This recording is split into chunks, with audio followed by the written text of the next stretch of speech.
Hello there, Gemini. Welcome to your monthly reading. So this reading is for the month of January 2025 love reading for Gemini, Sun, Moon, Rising, Venus. Gemini, hindi lahat ng Gemini maka-resonate sa reading na to. So takes what resonates and leave the rest. Cross watchers, pwedeng kayo to at hindi sila Gemini. So put yourself in a situation kung saan kayo naka-resonate. Gemini, if hindi kayo naka-resonate sa reading na to, please check your other placement, Sun, Moon, Rising, Venus, dahil pwedeng doon kayo maka-resonate at hindi dito, okay? So, I drop a card. This is, ano yung pwedeng mangyari this month of January 2025, love reading for Gemini. Titignan muna natin kung ano yung nangyayari ngayon. So, situation of your love life, relationship. So, the card already dropped. And from the Oracle card, Island Time Wellness Oracle card. So, camera. So, reminiscing or keep safe or perception. Learn from the past. Make memories. So, might be, it's either you are missing this person, or you are someone who is moving on right now and learning from the past, learning from what happened. So tingnan natin for another situation oracle card.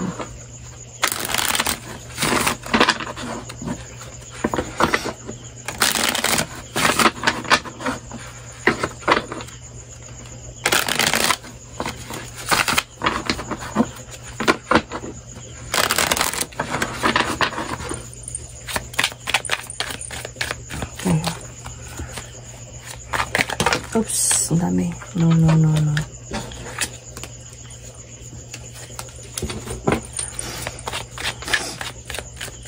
Gemini, Sun, Moon, Rising, Venus.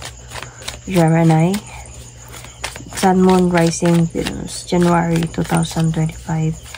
Love situation. Love reading. Oops, yun. Dalawa. Okay, I take it.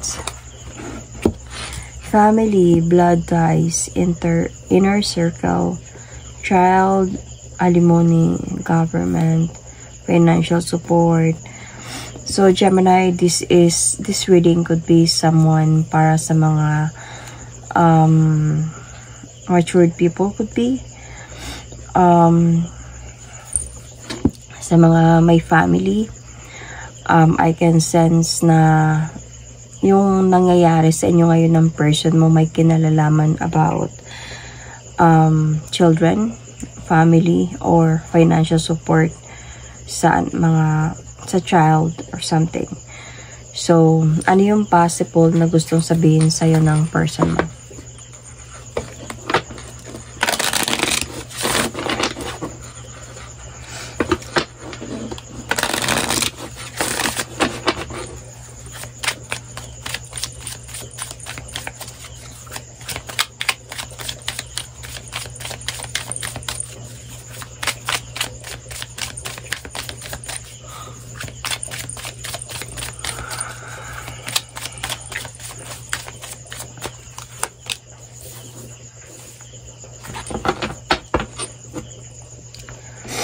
I wish I could share my good news with you.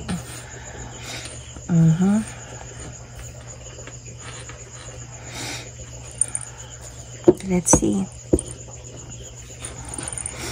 Baka na-promote yung person na to and nagkaroon ba siya ng bagong trabaho, nakapag-abroad na ba siya, tapos syempre hiwalay na kayong dalawa. So parang siguro gusto niya lang, naalala ka lang yan, gusto niya lang mag-share sa'yo about sa mga nangyayari sa buhay niya na maganda.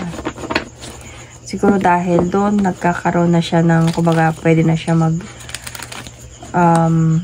pwede niya nang supportahin yung anak ninyo or mga anak ninyo.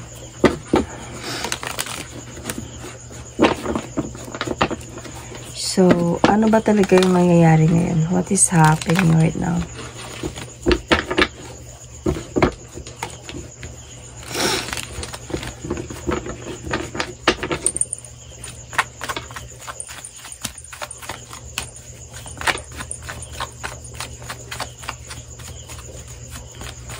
What is happening right now?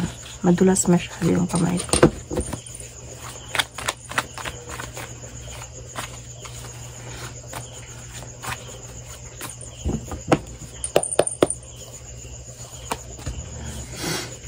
Oh, see, merong marriage involved talaga dito.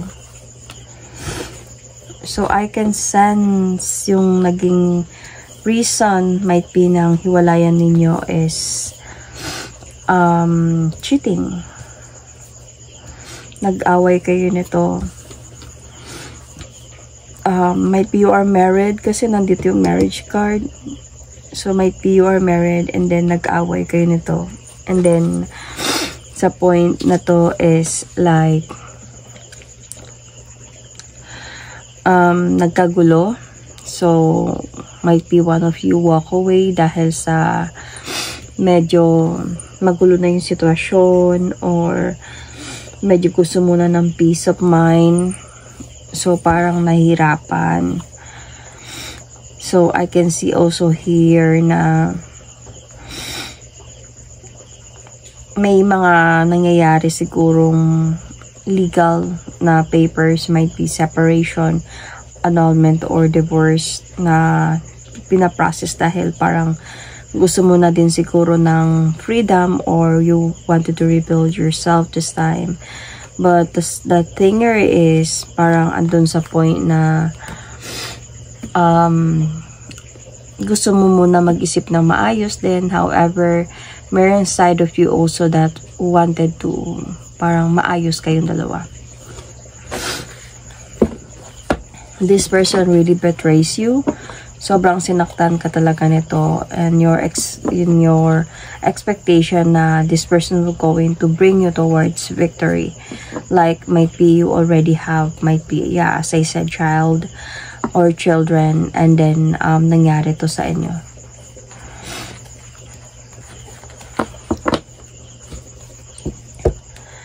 So,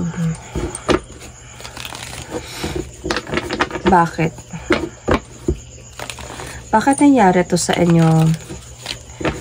Bakit humantong kayo sa ganito?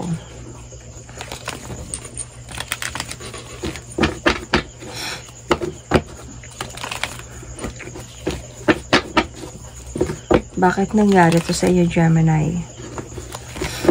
At humantong kayo sa ganitong sitwasyon?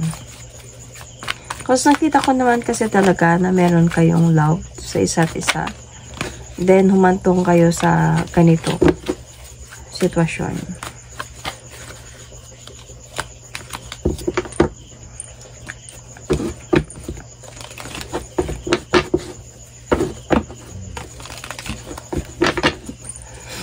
Why?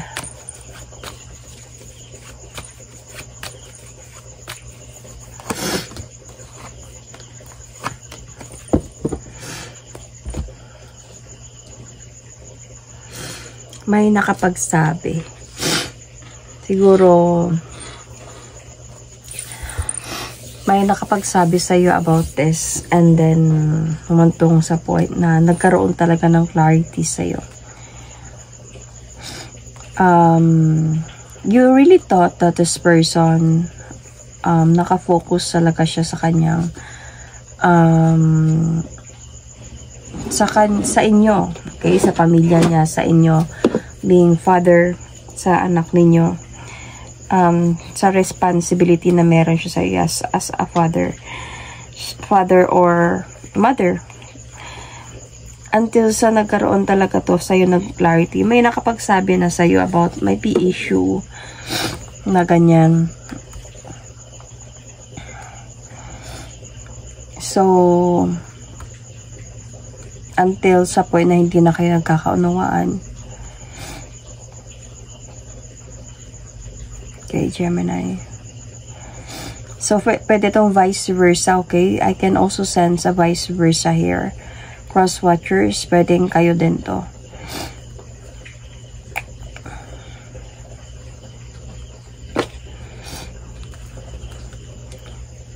Because I can really sense here na kumaga nagkagulo kayong dalawa kasi Siguro ang issue talaga dito about third party sa mga naririnig mo, sa mga nagsasabi sa'yo. Dumating sa point kasi na parang hindi na nakakatulog sa gabi thinking about this, tapos nagtatalo na kayong dalawa, hindi na kayo nagkakaunawaan hanggang sa umuntong kayo sa ganito pagkaaway.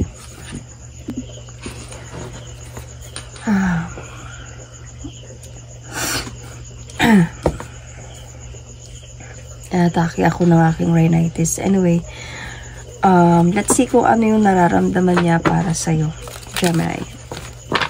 I mean, yeah. Ano yung nararamdaman niya para sa'yo?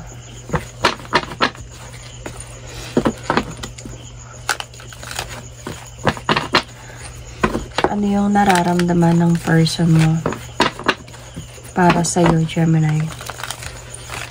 Sun, Moon, Rising, Venus. Ano yung nararamdaman ng person mo para sa'yo, Gemini? Sun, Moon, Rising, Venus.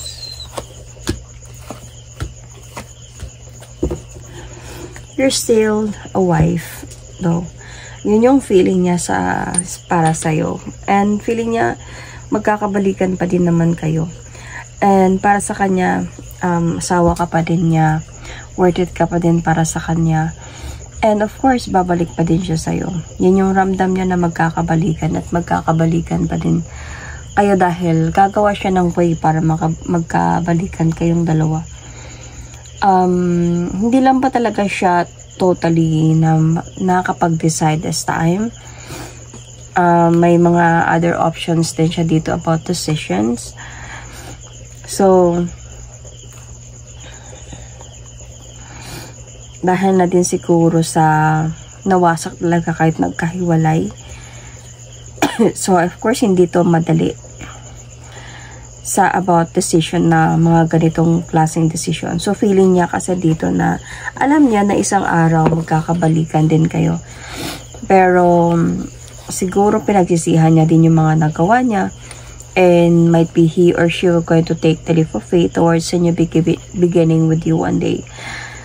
Medyo sa ngayon, medyo confused lang siya about sa mga other things, pero yun yung nararamdaman niya na alam niyang isang araw magkakaayos at magkakaayos pa din kayo.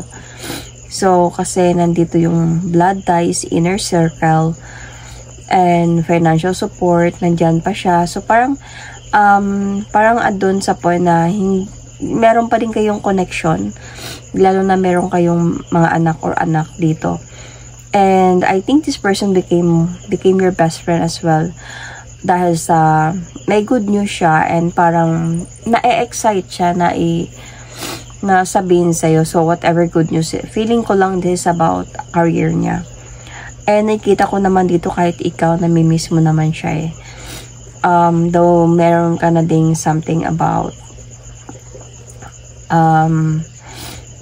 nagla-learn ka na sa mga nangyari sa sitwasyon ninyo, namimiss mo pa din siya. So ano ba talaga yung nararamdaman mo para sa kanya?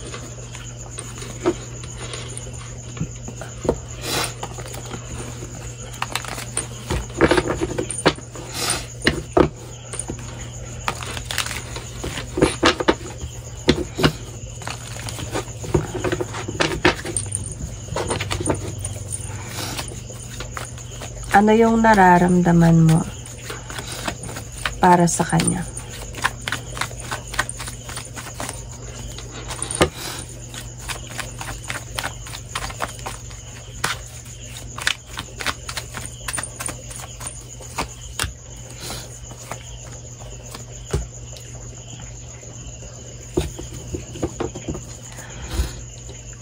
Okay. Hindi ka pa din naka-move on from your person. Andun ka pa din sa feeling of like, nakafocus ka pa din. However, sa marriage ninyo, para sa'yo, yun pa din yun. Though, hindi ka na inosente sa mga nangyari. I think mayroon ka talagang nahuli dito na pag-awayan ninyo. Pero alam yung feeling ko, parang feeling ko dito, hindi naman siya ganun ka big deal. Like, hindi siya laging nangyayari, Gemini. Feeling ko dito na nung nahuli mo, nalaman mo, narinig mo, nahuli mo or something, once lang, and then nandun pa sa point na hindi naman to nagkaroon talaga ng serious commitment or serious na relationship from third party. Parang feeling ko tukso lang bang nangyari dito, kasi wala akong nararamdaman na parang pagbabago ng nararamdaman ng person mo para sa'yo. Nakaramdam ka talaga dito ng imbalance sa connection ninyo and nahirapan, nasaktan ka talaga. Pero ikaw mismo, alam mo naman na babalik pa din siya. Nakaramdam ka lang din ng coldness and emptiness. But andun sa point na nag-iisip ka din dito ng desisyon na maayos din yung connection ninyong dalawa. Even ikaw, hindi ka din nakakatulog sa gabi thinking about the situation, and of course, you miss this person. Especially, you are thinking about the responsibility, your dreams, your plans sa inyong dalawa. Nasaktan ka lang talaga sa mga nangyari. Kumbaga, na broken heart ka sa mga nangyari. Kaya, ganito yung naging decision mo ba or decision ninyo. So, siya naman nire-respeto ka niya, pero siya mismo alam niya na magkakaayos at magkakaayos pa din kayong dalawa. So, ano yung pwedeng mangyari this month of January 2025 for Gemini, Sun, Moon, Rising, Venus? Ano yung pwedeng mangyari based on your situation? So, anyway, Gemini, you might be dealing with Taurus, same Gemini, or might be this is you, Virgo, Capricorn, Pisces, Libra, Sun, Moon, Rising, Venus, or Aries, Sagittarius, Leo. Sun, Moon, Rising, Venus. So, let's see. I'm going to pull an oracle card. Ano yung pwede mangyari this month of January 2025 based on your situation, Gemini, Sun, Moon, Rising, Venus. Oh, girl, talk. So, time with friends, moving on, happy single, living in the moment, just having fun. So, let's see about this.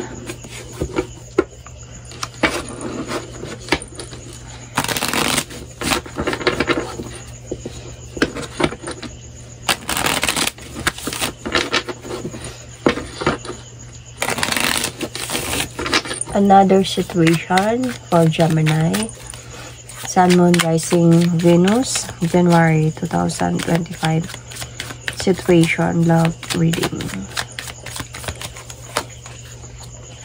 Cleansing, meditation, clearing space, removing negativity. Ano yung possible na gustong sabihin sa'yo ng person mo this January or in the future sa'yo, Gemini, Sun, Moon, Rising, Venus? You came closer than anyone. So, wala nang iba, ikaw lang to, Gemini. So, let's see. Ano yung pwedeng mangyari this January 2025 sa sitwasyon na meron kayo, Gemini, Sun, Moon, Rising, Venus?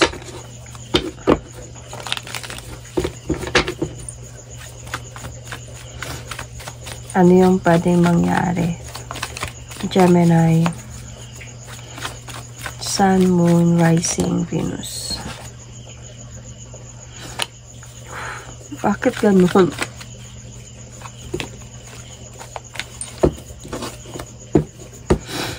Wait nga.